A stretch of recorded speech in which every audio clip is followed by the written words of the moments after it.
dire-diretso sa to. Dire-diretso sa talon eh. Namuna nyo, sayang dito. Hindi, ang bilis namin eh. Akala ko sino nandun nag-abang-abang siya da. Kirot kasi ka baklang ko. Ta! Nabaklaan! Nabilok na nga, nabakla pa.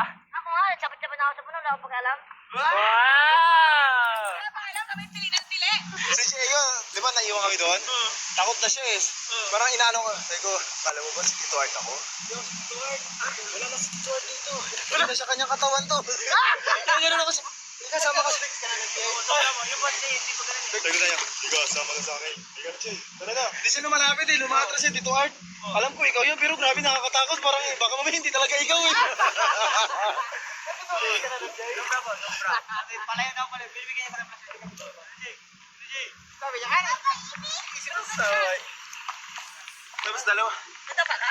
Dalawa lang kami doon. Ako nahulog ako sa bangin, pero okay lang. Saan sugat mo? Saan nahulog si Meg? Ito po, mag-out.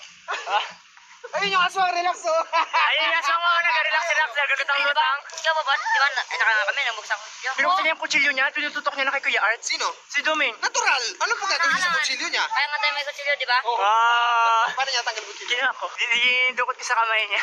Tawa ko, baka iniwan ako. Isip-isip ko, baka tawin naman. So, sa isip ko, may mangyayari naman. May mangyari naman. Nagsama-sama pa sila, sila Kirad, sila Siko, sila Kebobot. Tapos yung mga baklaan. Sino? Kayo! Sino tumili? Wala nga ako ba